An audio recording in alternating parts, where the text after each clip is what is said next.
Uma boa noite a todos. É com muita alegria que começaremos hoje, junto com vocês, essa reflexão tão importante em nossas vidas, com o tema central de mediunidade, influência espiritual e obsessão. Nós sabemos que o grande projeto que cada um tem é felicidade. Todos almejamos alcançar a felicidade. Esse é o projeto de vida nosso. Mas muitas vezes, aqui na Terra, as pessoas se enveredam por caminhos de ilusão em busca de ser feliz. Mas assim vão viver paixões que, na verdade, vão dar certos prazeres, mas prazeres perigosos. Porque podem, ao invés de dar felicidade, trazer comprometimento, tanto para a existência atual, quanto na vida espiritual, quanto em diversas encarnações futuras.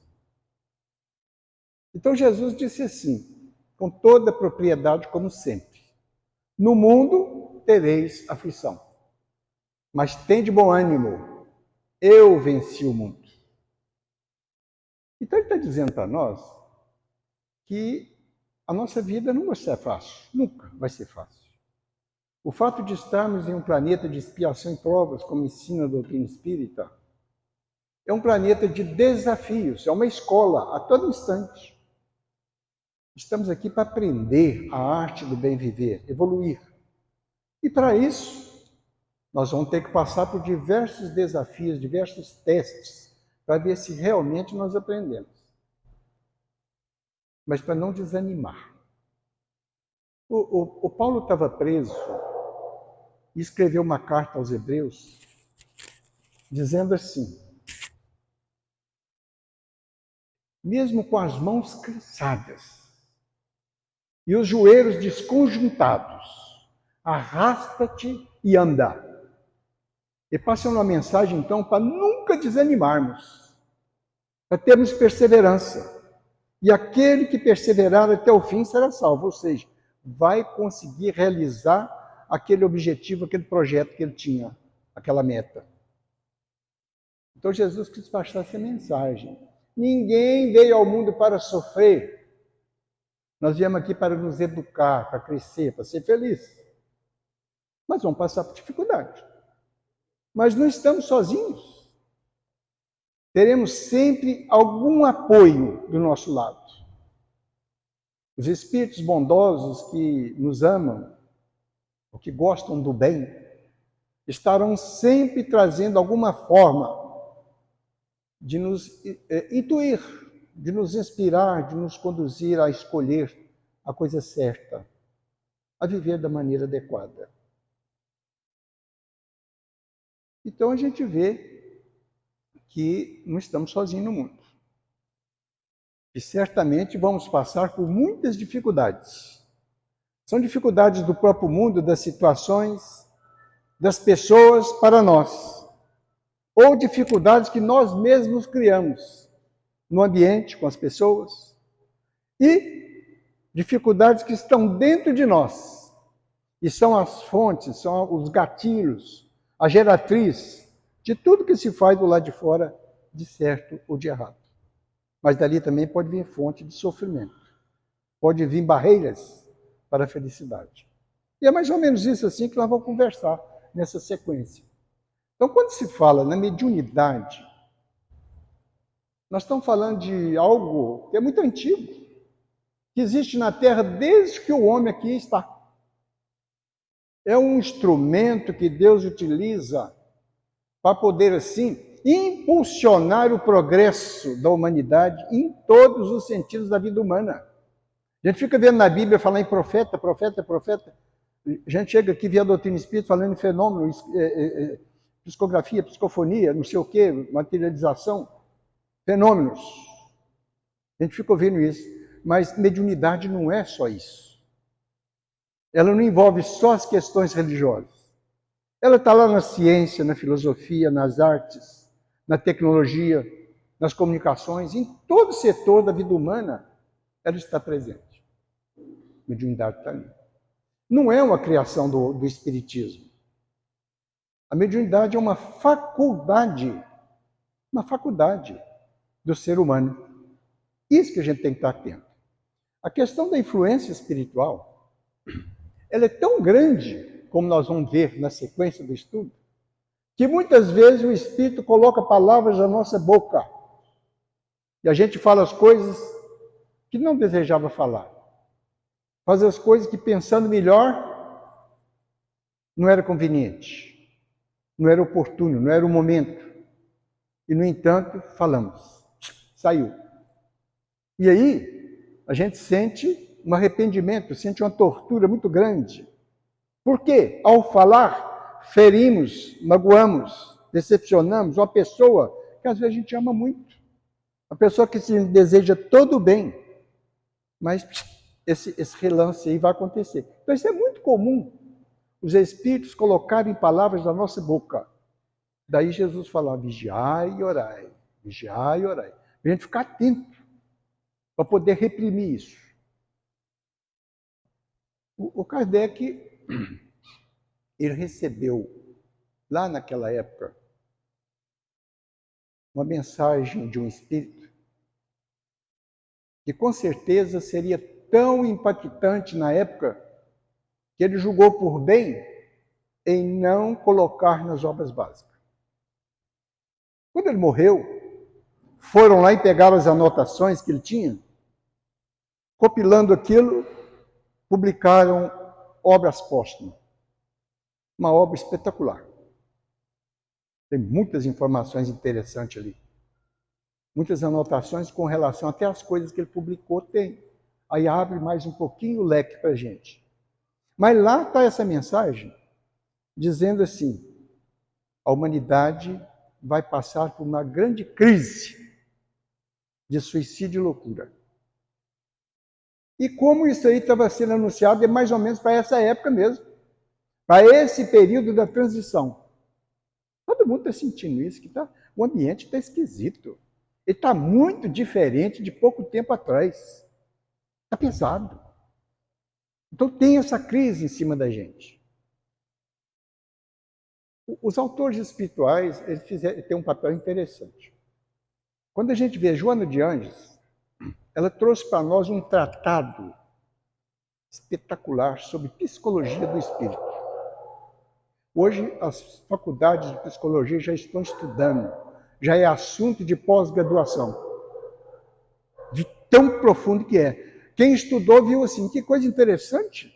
Ela está falando de psicologia dentro do espiritismo e a gente consulta tudo aquilo que tem de psicologia na história, bate.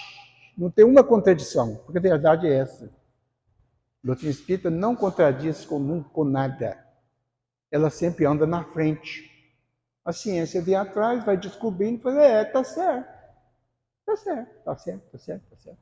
Porque vem de Deus, é lei de Deus. Não é o homem que foi lá e inventou a doutrina espírita. Não é isso. Não é isso. Então, o que acontece? O André Luiz, quando foi esse período de pandemia, é aí que ele foi estudado realmente e compreendido. Então, hoje, a cada momento, a gente vê uma informação a mais, que é um esclarecimento que ele trouxe num livro que está aí há 70 anos, 80 anos, e ninguém tinha atinado pelas coisas. Mas agora estão estudando profundamente e estão conseguindo, assim, resgatar esses conhecimentos na área do intercâmbio entre a vida do plano físico e do plano espiritual. Bezerra de Menezes, todo mundo sabe que ele tem falanges e falanges no trabalho de cura. E quando a gente pega Manuel Filomeno de Miranda, ele traz para nós estudo de obsessão. Obsessão.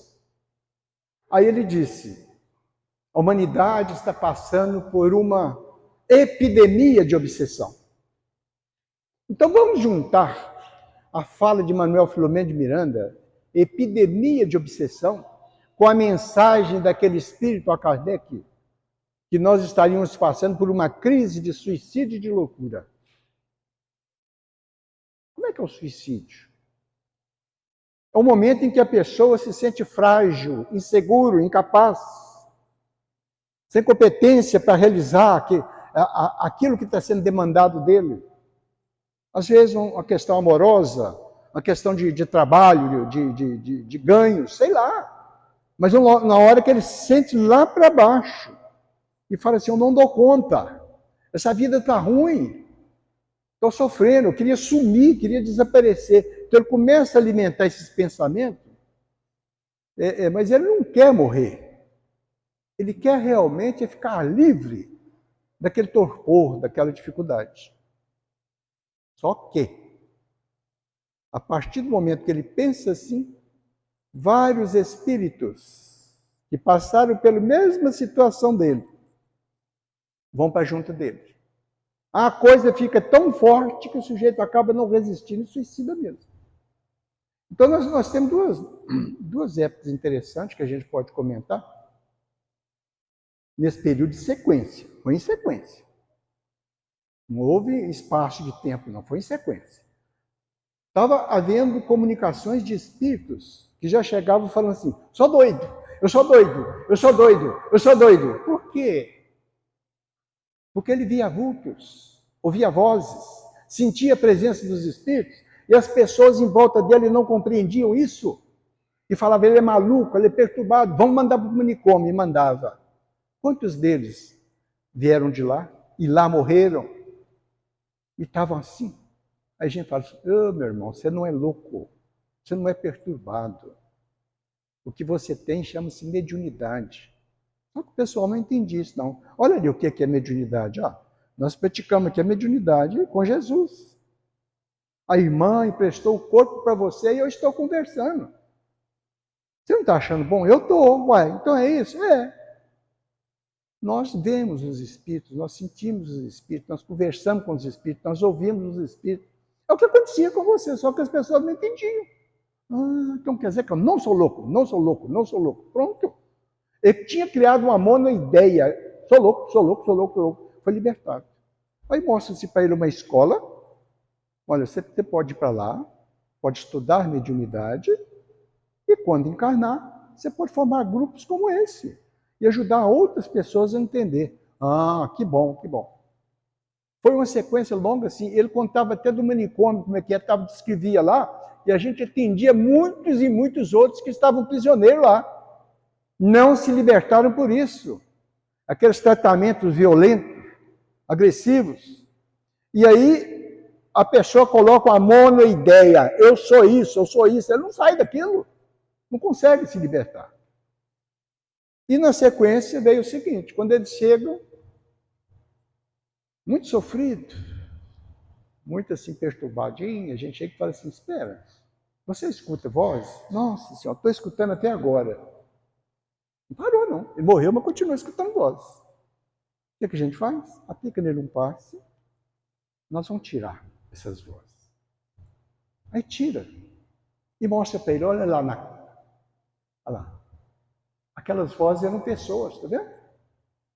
Eles estão deitados, estão até dormindo, estão calmos. Pois é. Eles também ouviam vozes e tiraram a própria vida, igual você.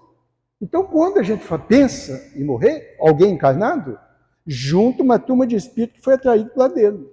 Quando a gente pensa em ódio, mágoa, mesma coisa. Tristeza, mesma coisa. Tudo que a gente pensar, a gente atrai uma turma de espírito e aquilo fica incontrolável.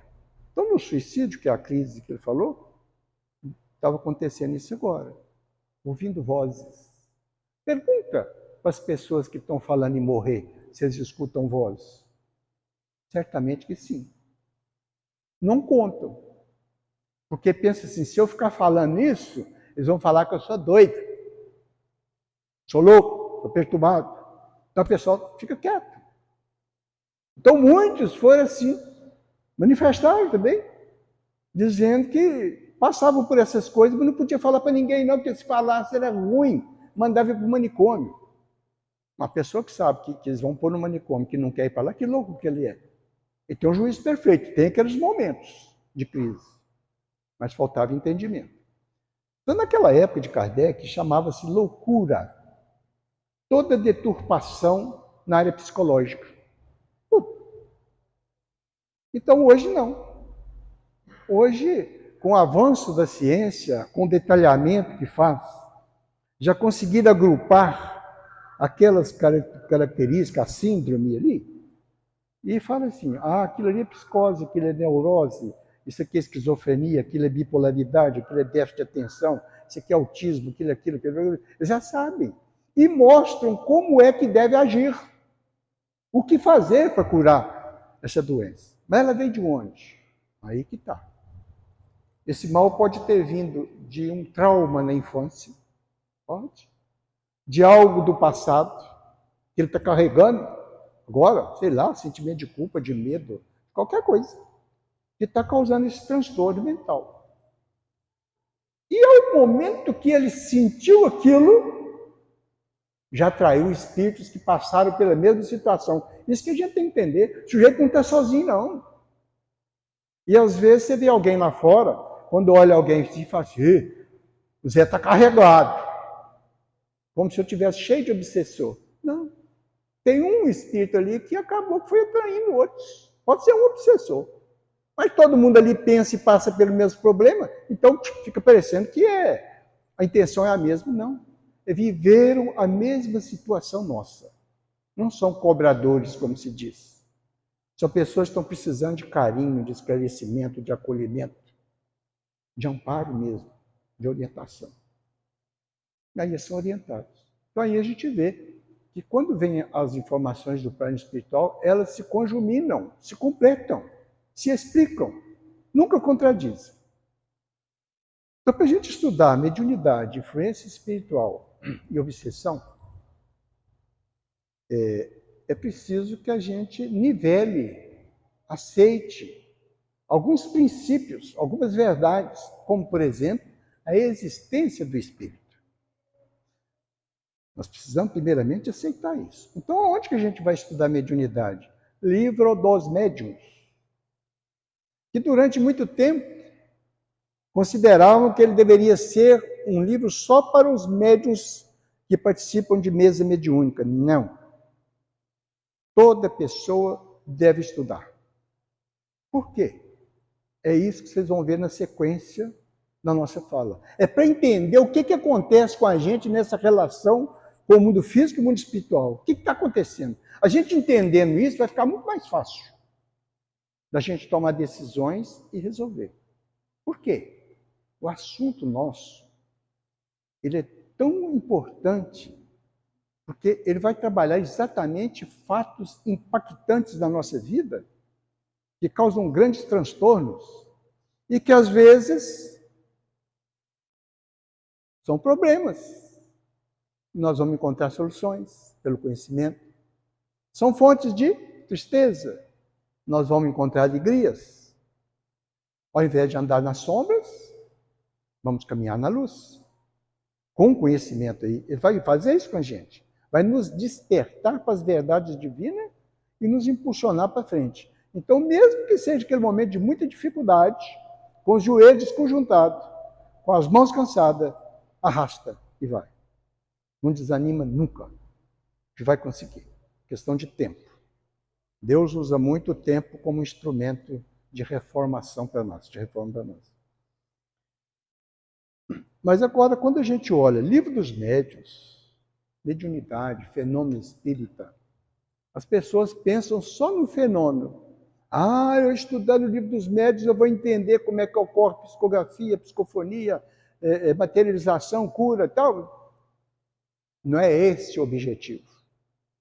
Os fenômenos foram muito importantes, porque através deles, Kardec codificou a doutrina. Através deles, nós conversamos com os espíritos e podemos, assim, orientá-los. Através da mediunidade, nós podemos conversar com as pessoas e intuitivamente falar o que ele precisa. Dar a ele uma orientação segura, através de uma boa conexão com o espírito. É através da mediunidade, a psicografia, que nós temos essas obras que a gente pode desfrutar o conhecimento. Ok. Mas o que interessa são as consequências morais. Então, Kardec ensina para nós sobre mediunidade, ensina tudo, mas mostrando qual é a consequência moral daquilo, o que aquilo pode melhorar na nossa vida, que diferença que pode fazer. E é isso que interessa, né? Então, a primeira pergunta que ele faz no Livro dos Espíritos, no Livro dos Médiuns, existe espíritos? Obviamente, para tratarmos da conversa entre os vivos e mortos, nós temos que primeiro ter certeza que existe o espírito. Então, essa pergunta é importante demais. Mas por que existem dúvidas a respeito da existência do espírito? É ignorância. É não saber qual é a real natureza do espírito. As pessoas pensam que o espírito é um ser à parte da criação. Olha lá. Fantasma. Né? Vai fazer medo de você lá. Vai pegar seu pé de noite. Fica arrastando corrente. Fazendo barulho, andando para cá e para lá. Batendo na porteira. Jogando panela no chão. A gente pensa isso, fantasma. Alma penada. É interessante a alma penada, porque parece 2 vezes ou 3, não sei. E conversando com o espírito, ele se chamou de alma penada. Essa foi uma semana passada agora. Eu achei interessante demais. Porque quando a gente nota que o espírito está perdido por aí, que ele não está conseguindo se encontrar, então a gente pergunta, qual é o seu nome? Porque aí a gente mostra para ele que ele está zanzando, andando para baixo para cima, sem noção nenhuma, perdido. E normalmente as pessoas dizem, eu não lembro não, senhor. Não lembro não, sei não. Aí a gente vai conversando, então ele percebe, eu estou perdido. Eu falei, estava. Porque agora você está dentro de uma casa de Deus, onde você vai ser orientado e reconstruir sua vida. Você vai achar o seu caminho. Aí esse daí eu peguei e falei, como é que você chama? Alma penada. Quê? Alma penada. Eu falei, que é isso, meu irmão? Não existe isso não. Eles falaram que eu sou alma penada. Quer dizer, ele acreditou nisso. O que é isso? As pessoas ouviram falar quando crianças certas historinhas pitorescas e passou a achar que o espírito é aquilo. Aí você vê, as melhores informações são erradas também. Naquelas aldeias antigas, via-se ali alguma pessoa boa, porque Deus sempre fez isso, Ele colocou alguém bom para impulsionar o progresso daquele grupo. Ele era bom, servia de referência e tal. As pessoas falam, nossa, ele é de natureza boa, é um anjo, um santo, vai para o céu. E sempre tem aquele atrapalhadinho que faz coisas erradas, absurdas. Aquilo é mau, ele vai para o inferno. A gente traz essa ideia. Agora, as pessoas não buscam tirar aquele lado pitoresco que ele aprendeu para ver, será que por trás disso tem alguma coisa consistente, verdadeira? Aí Kardec, na conclusão de número 8 do Livro dos Espíritos, ele conta a parábola do macaco. Parábola do macaco. Interessante, né? Olha a historinha. O macaco estava com fome e perambulava pela floresta procurando alimento e não achava. A única coisa que ele estava encontrando eram castanhas pelo chão. De vez em quando ele pegava uma, olhava e falava assim, mas que trem feio. Duro, jogar fora. E assim ele passou. Ele foi, morrendo de fome. Pegava uma castanha aqui, outra ali, feia, dura, jogar fora. Quer dizer, se ele tivesse quebrado a castanha, ele ia encontrar a amêndoa, um alimento altamente nutritivo que ia matar a fome dele. Então, quantas pessoas passam ali na rua e falam assim, sente espírito? Cruz credo, ali tem um demônio. Quer dizer, não entra na doutrina, não procura saber o que a doutrina ensina. Não vê que aqui o Cristo é verdadeiro. Porque a gente procura entender cada palavra que ele falou como uma lição de vida e não como uma forma de satisfazer interesses pessoais. De enriquecer, de dominar, conquistar as coisas. Não. Ele fala para a gente crescer, para a gente ser feliz, para a gente realizar esse projeto. Né? Aí não entra. Quer dizer, não tira a casca. Se entrasse, quem sabe ia resolver o vazio existencial que ele traz. Porque ele ia encontrar nas informações aqui exatamente aquilo que ele estava precisando para ele tomar decisões certas, fazer escolhas corretas e ser feliz. Né? Então a coisa passa por aí. Agora,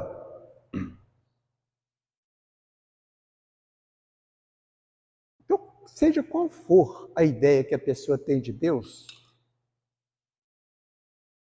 existe uma certeza instintiva em nós da existência de uma inteligência. Nós temos essa certeza. No Livro dos Espíritos, no primeiro capítulo que trata de Deus, tem certa pergunta respondida assim pelos Espíritos. São dois princípios gerais do universo: Espírito e matéria, e acima, Deus. Só tem dois: Espírito e matéria. Pronto. Aí, o que acontece? Pessoas vão negar a existência do Espírito se ele concorda que existe um princípio geral, inteligência?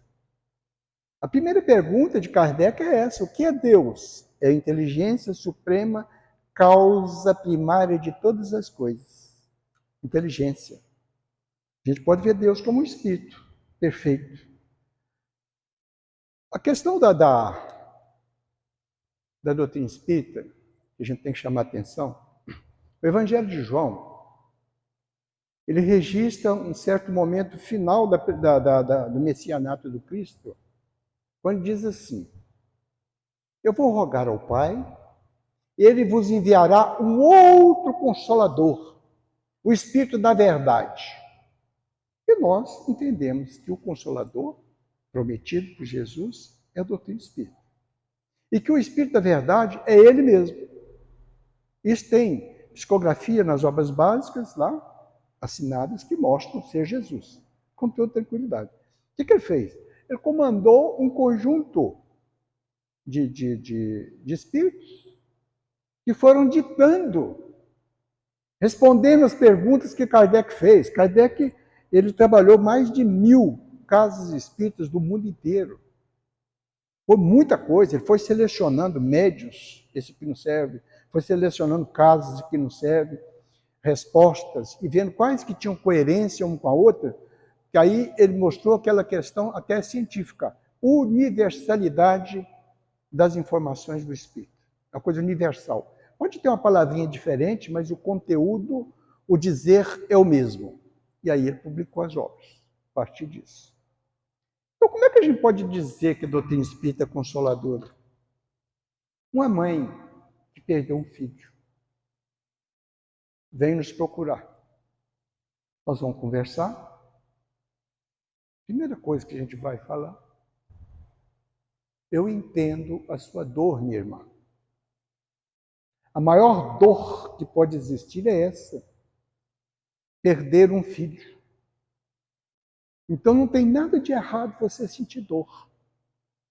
Não tem nada de errado você ter saudade. Isso significa amor. Está tudo certo. Mas você não pode ficar desesperada. O desespero é ruim para você e para ele. Olha só. Quem que você amava não era o corpo. Você amava aquele que estava dentro do corpo. Esse continua vivo. Nós somos imortais. O amor que você tem por ele, que ele tem por você, também é imortal, não acaba. E na lei de Deus, ela vai conspirar para que quem se ama se encontre e possam conviver. Então, na verdade, apesar de ser muito triste, você pegar um determinado objeto e sentir saudade da pessoa, você fazer uma comida e lembrar que ele gostava muito daquilo, e lembrando das coisas assim, é muito triste. A ausência física dele é triste, mas tem que trazer esse conforto. Ele continua vivo, o amor continua vivo, e vocês vão se reencontrar e conviver. Então, como que deve agir? Tenha saudade, mas tenha saudade de uma forma doce, carinhosa. Lembre alguma coisa que foi muito agradável entre vocês dois. E fala assim, meu filho, você lembra aquele dia assim, assim, assim, assim, assim, assim? Que a mamãe foi tão feliz e você estava sorridente, radiante, feliz também? Pois é, meu filho, eu te agradeço muito por tantos momentos felizes que você me deu. E agradeço a Deus por ter me emprestado você por esses anos que nós pudemos conviver. Agradeço a Deus por ter nos colocado como dois afins, que nos amamos e vamos nos reencontrar. E eu aprendi. Eclesiastes ensina. Tem hora de nascer, tem hora de morrer. Tem hora de chegar, tem hora de ir. Tem hora de receber um empréstimo, tem hora de devolver para Deus. Então agora, meu filho, eu te devolvo para Deus. Mas você vai continuar morando no meu coração, me trazendo sempre aquela alegria que tivemos. É assim. Isso vai fazer um bem que vocês nem imaginam. Mas ficar desesperado, como é que eu vou viver sem ele? E agora? Como é que ele está? Será que eu estou sofrendo? Gente, isso é ruim. O espírito que ama o outro, ele vai sentir de lá exatamente aquilo que passa no seu sentimento. Então, se a gente ama e quer que o outro fique bem, procura ficar bem. Procura ficar bem. Quem fala em suicidar porque perdeu o outro lá, ele fica assim, meu Deus, não entendeu nada. Está tudo errado, não tem nada disso. Aí é que eu não vou encontrar mesmo. Cria separação, cria distância. Agora, outra pergunta. O que é a alma? Né? Vocês já pararam para pensar o que é a alma?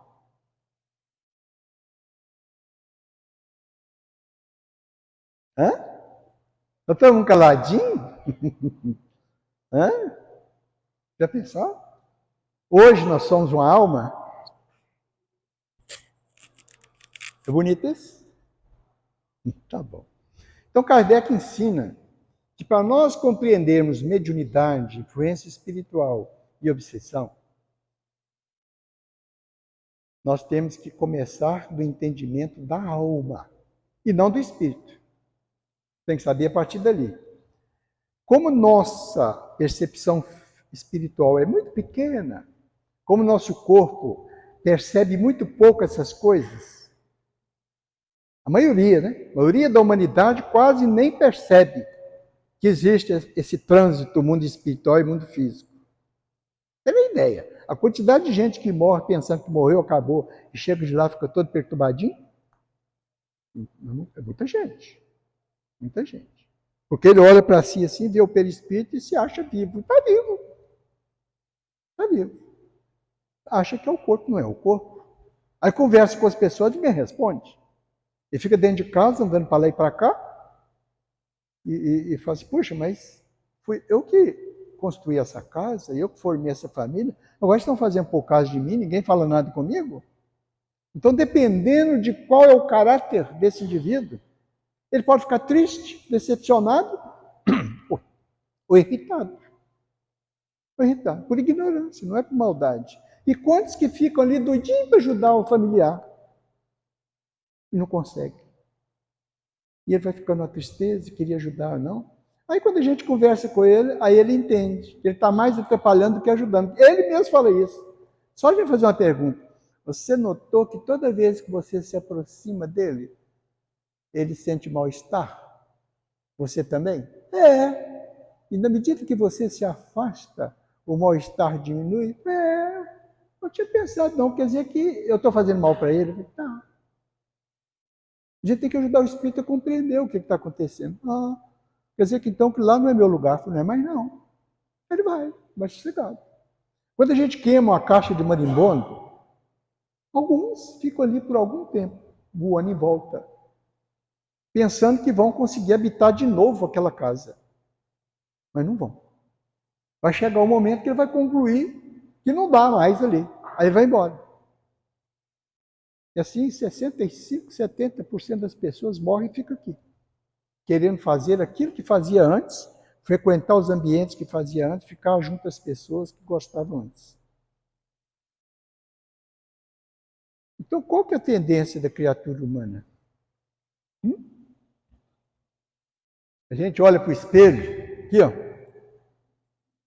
enxerga isso aqui, ó, a aparência, a casca. A gente não enxerga quem realmente nós somos. Nós enxergamos uma ideia que o Espírito faz de nosso corpo. A ideia. Uma ideia apenas. Então, o que acontece com isso? Eu, às vezes, posso fazer isso que eu estou mostrando aqui. Eu posso me imaginar uma pessoa bonzinha, como se fosse uma criança, inocente, pura. E não ser. E não ser. Porque aqui o corpo não mostra quem nós somos por dentro. Mas na hora que está de lá, mostra. O perispírito vai mostrar todas as manchas das agressões que você fez do corpo físico aqui. Não tem jeito. Quem te olhar lá vai falar assim, aquele cara foi de Guaruto. Olha lá, a língua dele está atrapalhada. Ele tem problema na garganta, tá vendo? Aquele ali é isso. Vai mostrar. Lá está a marca. A gente encarna para tirar essas coisas. Se a gente não mudar, vai piorando. Vai ficando mais forte. Então, qual que é a nossa verdadeira essência? Quem é que pensa? Quem é que tem inteligência? Quem é que tem vontade? Quem é que tem certeza que tem uma individualidade? Tem uma personalidade? Não é o corpo, é o espírito. Então, no século XVIII, o Brasil, eu posso dizer que foi assim, até certo ponto, premiado. Teve uma colonização por jesuítas. Eles fizeram um trabalho excelente, humano. Muito bom. E alguns ficaram famosos. Quando a gente estuda literatura, eles falam-se os sermões de Vieira, o estalo de Vieira, aquele momento de inspiração. Padre Antônio Vieira. Ele então faz uma pergunta. Vocês querem saber o que é a alma? Querem, gente? Quer? Não é difícil, não. Um padre ensinou para a gente. Você para saber o que é a alma, olha o corpo de uma pessoa que morreu. Tudo que faltar nele é a alma. Você não vai encontrar inteligência, sentimento, alegria, dor, inteligência, pensamento, nada. O corpo é apenas uma massa de carne. Não é isso? Só uma massa de carne.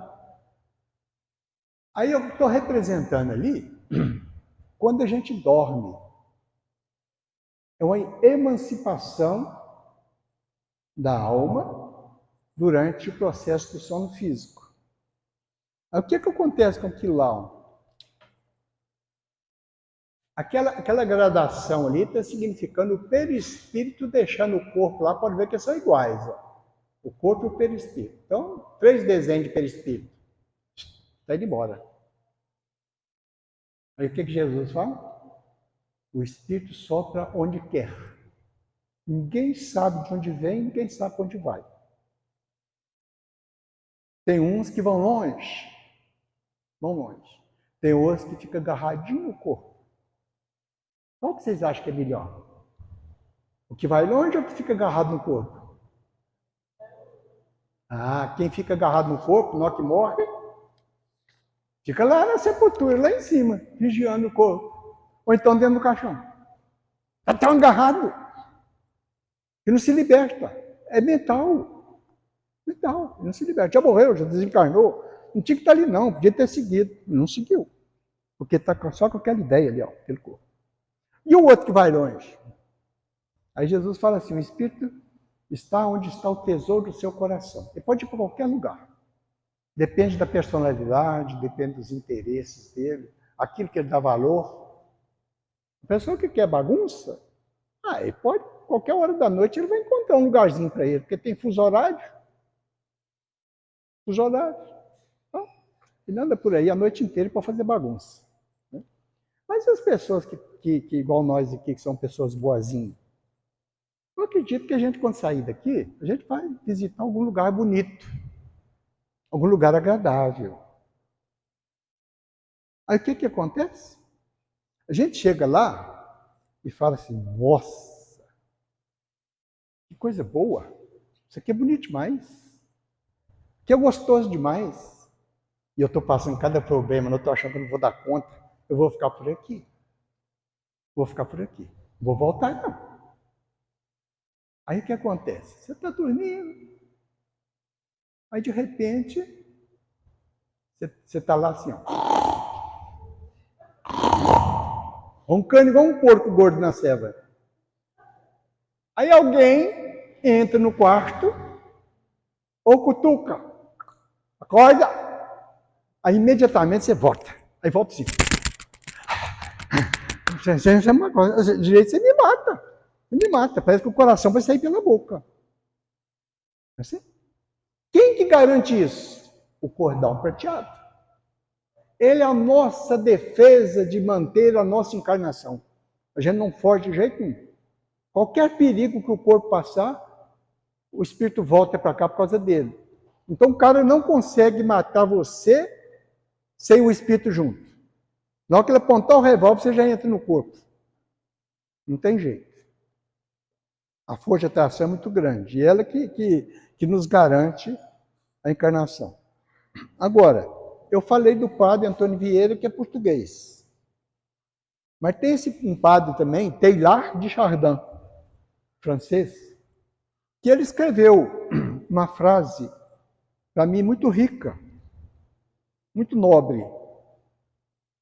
Nós somos um espírito imortal vivendo uma experiência humana. Eu tomei a liberdade de acrescentar 2 palavrinhas. Nós somos um espírito imortal em evolução, vivendo uma experiência humana passageira. Para ficar bem claro que nós somos espíritos imortais. Não existe morte de espírito. Nunca. Pode uma bomba atômica destruir a Terra que Deus vai arrumar um lugarzinho para nós. Não vai nos destruir. E que nós vamos sempre estar em cada existência num corpo humano que morre. É passageiro. Mas isso faz parte da evolução. Ir, vir, ficar assim. A encarnação tem esse papel de nos ajudar a aprender numa existência aquilo que não tínhamos aprendido até então. A resgatar numa existência aqueles erros que cometemos em uma existência anterior. Então, gente, há algum tempo atrás, o doutor Espírito explicava que isso aqui é um espírito. O que é isso aqui? Caneta. Serve para quê? Escrever. Então tá bom. E se eu faço assim, ó? Tirei. O que é isso aqui? Isso aqui é duro, né? Se eu tentar dobrar, ele quebra. Aqui é o corpo físico. É o que está mais de fora. E a carga? É o perispírito. A tinta, o espírito. Agora é interessante porque ele compara para vocês verem.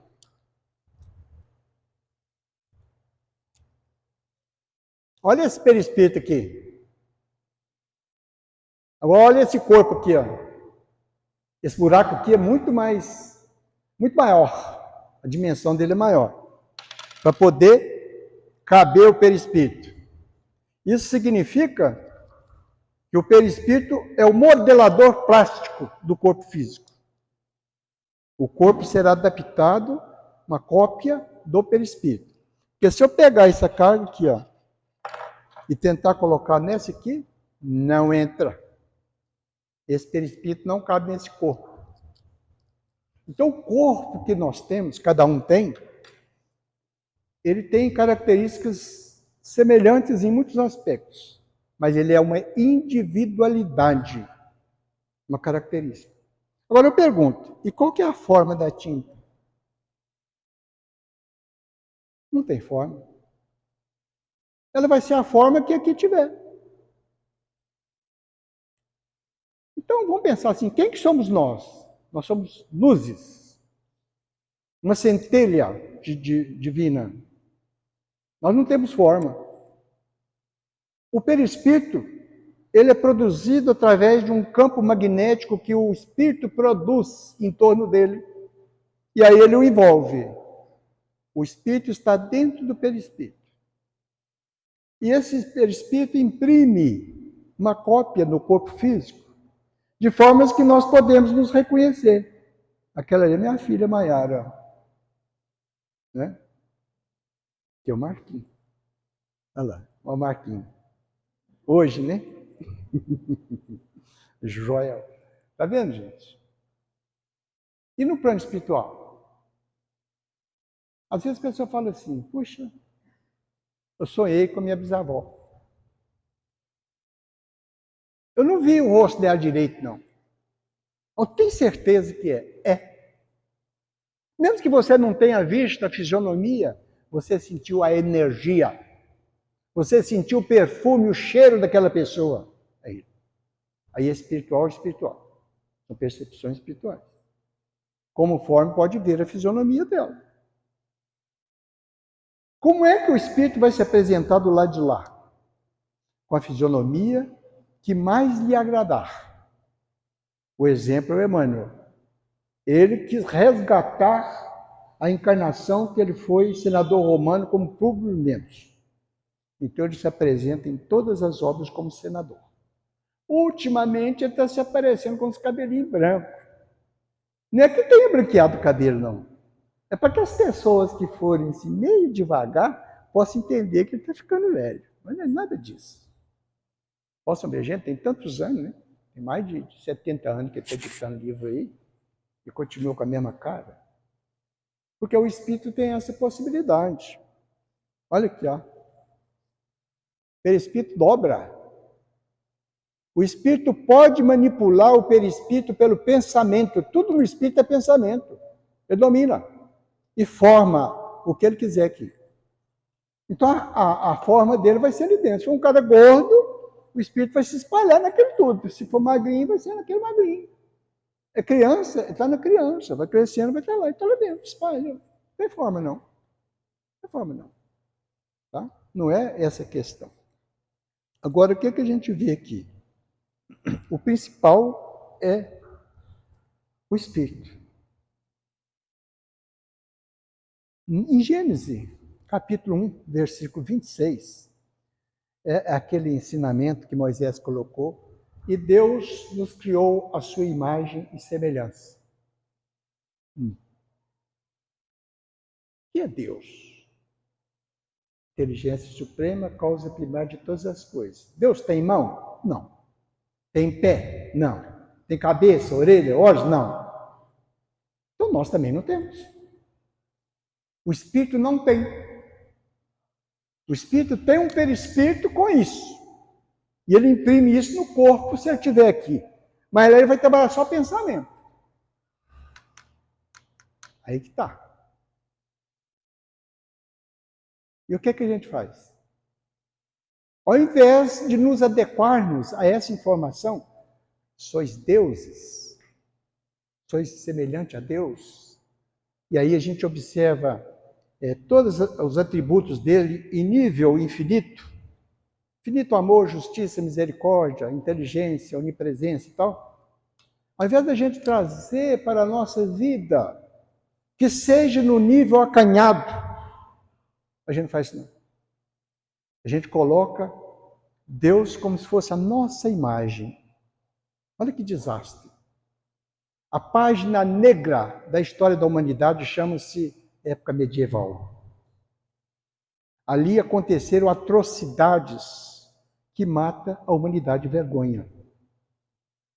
Faz chorar até a sombra. Sai sangue até na terra. De tanta maldade, tanta perseguição. Então, o que eles fizeram? Aí criaram um Deus. É um velhinho branco, um velhinho de barbas brancas, assentado num trono lá no alto, observando tudo que nós fazemos, nos julgando, condenando e punindo. Por que isso? O velhinho porque vai representar a sabedoria, afinal de contas é Deus. Por que o trono? Ele é rei senta no trono. Por que ele está lá no alto? Está lá para poder observar a gente direitinho, para não escapar nada. Então, gente, existia uma lista feita por esse poder esquisito que tinha na época, daquilo que podia ser feito e daquilo que não podia fazer. E assim criaram um Deus que ficava vigiando. Então as pessoas morriam de medo de fazer as coisas erradas e Deus vê. Não era Deus que via, não. É um delator, um vizinho. Às vezes gente dentro da própria casa, para fazer bonitinho. Denunciava. O outro estava fazendo nada de errado. É só porque feria os interesses daquele grupo minoritário, mandão. Aí acontece uma coisa boa. O que a gente fala? Tem certeza. Ali tem a mão de Deus. Deus não tem mão. Então como é que Deus agiu? É providência divina. Deus tem uma intervenção particular na vida de cada um de nós muito grande, a todo instante. Ele está nos ajudando a sermos vencedores. Então é providência divina, não é a mão de Deus. Aí a pessoa está lá, borocochô, está curvado, está para baixo, quase furando o chão, triste, sem força nenhuma de vida. E você tentando dar um alento para ele, estender as mãos. Fala para ele, como é que está, fulano? Eu estou do jeito que Deus quer. Será que Deus quer ver o cara daquele jeito? Não. Deus quer a gente de pé, não caído. Ele quer a gente feliz, não chorando. Ele quer a gente caminhando, agindo. Nós, não na plateia, assistindo a nossa vida acontecer. É no palco, interpretando a nossa vida. É sermos atores da nossa própria vida. Sermos líderes de nós mesmos. Aí a pessoa vai fazer lá um trabalho qualquer. Você fala assim, vai dar certo, viu? Confia em Deus que vai dar certo. Aí fala assim, se Deus quiser. A mesma pergunta, será que Deus quer que aquela coisa boa que você pretende não aconteça? O espírito Lázaro, aquele que Jesus ressuscitou, ele conta assim, quando alguém daí deseja fazer algo de bom para ele ou para outrem, nós, uma pleiade de bons espíritos, vamos ser o socorro, mostrando que toda hora que a gente deseja o bem, nós nunca estaremos sozinhos.